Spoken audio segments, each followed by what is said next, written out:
նրանց ճշշող մեծամասնությունը վարձկաններ են։ Տիկին Գալստյան, դուք այսօր ասացիք, որ պատրաստ եք աշխատել քաղաք հասարակության հետ։ Դուք պատրաստ եք աշխատել վարձկանների հետ։ Դուք այդ մարդկանց համարում եք վարձկաններ մինչ այսօր։ Դուք գիտեք, որ քաղաքացիական հասարակությունը դրամաշնորհի միջոցով է իր աշխատանքը ծավալում եւ այդ մարդկանց դուք անվանել եք վարձկաններ։ Ես չեմ հասկանում, դուք ինչպես պիտի այդ մարդկանց հետ գնաք եւ աշխատեք։ Այսինքն, ով դրսից է սնվում ձեր խոսքերով, Հայաստանում գործունեություն ծավալելու իրավունք չունի։ Բա այն մարդիկ, որ եկան ընտրություն արեցին, գնացին դրսում ապրելով նորմալ էր, այդ մարդիկ էլ են դրսից սնվում։ Ինչ իրավունք ունեն Հայաստանի Հանրապետության ներքին գործերին խառնվելու։ Դրան էլ կարձագանքեք։ Կամ ինձ համար շատ անհարմար է, երբ մարդու իրավունքների պաշտպանության մշտական հանձնաժողովի նախագահը ցնծություն է ապրում եւ այլ երկրի դրոշ է նայում։ Դուք երբևիցե Սփյուռքից եք խոսում, Թուրքիայում ապրող մեր հայրենակիցներին հացրել եք, իրենք ինչ են զգում ամեն անգամ, իրենք այնտեղ են ապրում, ձեզ հետաքրքրել է այդ մարդկանց կարծիքը, ես լսել եմ այդ մարդկանց կարծիքը, շատ շատերի, դուք զգայուն պիտի լինեք նաև բոլորի նկատմամբ, ես չեմ զգացել դա և չեմ էլ կարծում, որ կզգամ, դուք ձեր ամեն երկրորդ ելույթի 50%-ով հակասում եք ապագայում շրջանառվելիք խտրականության արգելքի վերաբերյալ օրենքի նախագծին։ Դուք խտրական վերաբերմունք ունեք Տիկին Գալստյան, նույնիսկ այն պատգամավորների նկատմամբ, ովքեր իրենց խղճով ու համոզմունքներով չեն համապատասխանում ձեր անձնական չափորոշիչներին։ Ձեր յուրաքանչյուր ելույթ Տիկին Գալստյան այս ամբիոնից եւ ձեր շատերի, բայց ձեզ եմ անդրադառնում, դուք եք տեխնացուն։ Խախտում է Սահմանադրության 28-րդ եւ 29-րդ հոդվածները։ Անընդհատ դուք եք Վարդևանյանին հղում տալիս, հիմա էլ ես տամ։ Կարող եք ասել թող բացատրի, որոնք են այդ հոդվածները։ Սիրում եք քննադատել, հաշվի չառնելով, որ ըստ 29-րդ հոդվածի մենք կարող ենք ունենալ այլ աշխարհայացք եւ քաղաքական կամ այլ հայացքներ։ Դուք եւ ձեր գործընկերները որպես վերջին ճշմարտություն ամեն անգամ այս ամբիոնից այսօր էլ Գեղամը, Մանուկյան, դուք, մնացածը գալիս մեզ պարտադրում եք ձեր կարծրացած կարծիքները մեր պատմության, մեր ինքնության, Սփյուռքի, ներկայի, անցյալի վերաբերյալ։ Ապագային չեմ անդրադառնում, որովհետեւ ապագայի հետ դուք ընդհանրապես կապ չունեք։ Եթե վերադառնաք ապագային եւ սկսեք խոսել ապագայից, ապա դա կլինի վերադարձ իր շրջանից յուր։ Տիկին Գալստյան, իմ կարծիքով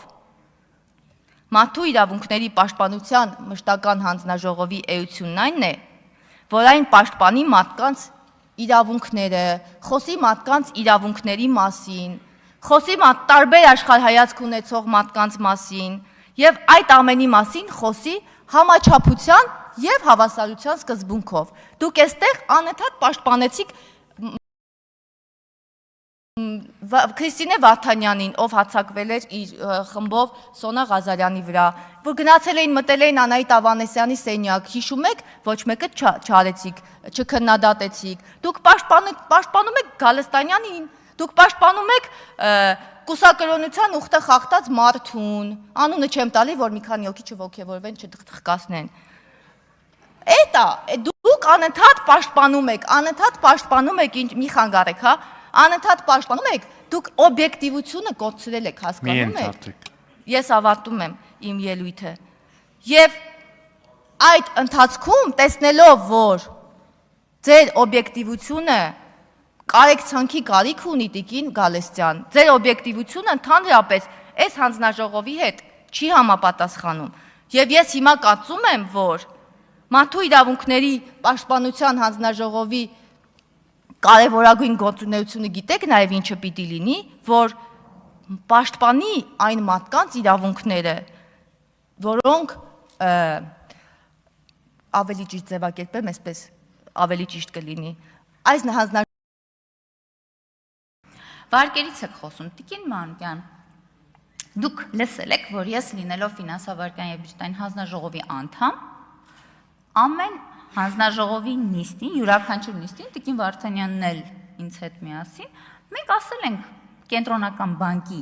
ներկայացուցիչ ով եկել է, ասել ենք, որ ինչի է վերաֆինանսավորման տոկոսադրույքը նվազում, բայց վարկի տոկոսադրույքը չի նվազում։ Եվ դրա համար պետք չի դիմադիր լինել։ Մենք արձանագրում ենք խնդիրը, բարձրաձայնում ենք, նույնիսկ այս դահլիճում, երբ եկել է ԿԲ ներկայացուցիչը, այդ մասին խոսել ենք եւ եղել է պատասխան, եւ եղել է նաեւ աշխատանք մեր կողմից այդ ուղղությամբ, այսօր իդեպ ունենք արդեն այդ աշխատանքի արդյունքները, որոշ բանկեր վարկային տոկոսադրույքները նվազեցրել են։ Բայց նաև հիմնավորված է եղել, ինչու չեն կարողանում դա նվազեցնել։ Ուզում եմ ասել, պետք չի այստեղ էլի օգտվել այդ առիթից եւ ինչ որ հայտարարություններ անել, որը ավելի շատ ուռճացված է։ Եկեք համեմատենք ԱՄՆ-ի պետական պարտքը 39 տրիլիոն դոլար է, ՀՆԱ-ի 100%-ն է, Ճապոնիայինը ՀՆԱ-ի 250%-ից ավելին է։ Հիմա այս նշածած երկրները զարգանում են, թե սնանկանում են։ Ուրախ եմ, որ նաև կրկին անգամ հիշեցնեմ, որ էլի դուք արձանագրել եք, որ կառավարելի տիրույթում է պարտքը։ Օրինակ 2016 թվականին Հայաստանի տնտեսական աճը կազմել է ընդամենը 0.2%, իսկ պետական պարտքը աճել է 850 միլիոն դոլարով։ 2025 թվականին պետական պարտքն ավելացել է 1.7 միլիարդ դոլարով, բայց գիտեք որքան է կազմել տնտեսական աճը 7.2%, տարբերությունը։ Հարգելի գործընկերներ, երբ խոսում եք պարտքից, խոսեք նաև դրա արդյունավետությունից ու գեներացած արդյունքից։ Ու չեմ հիշում, որ այսօր ուժեղ Հայաստանում տեղավորված որևէ փորձագետ այն ժամանակ, որ այդ տնտեսական աճներ, ահազանգեր, թե ինչու է պետական պարտքը իր տնտեսական արդյունքը չի ապահովում։ Օրինակ, խոսում ենք, ինչի՞ չեք խոսում մեր պետական աջակցության ծրագրերից։ Ինչի՞ չեք ասում, լավ ծրագրեր ունեք, արդյունաբերության ոլորտում սարքավորումներ, վերազինման լիզինգային ծրագրեր ունենք, իդեպ դուք ձեր խմբակցության բոլոր անդամները, ովքեր ունեն այդ բիզնեսից օգտվում են, այդ ծրագրից օգտվում են դուք։ Հիմա դա արդյունավետ է, թե անարդյունավետ է։ Փաստում եք, որ լավ ծրագիր է, եւ դուք օգտվում եք։ Դուք չեք խոսում արժեք ստեղծող կապիտալ ծախսերից։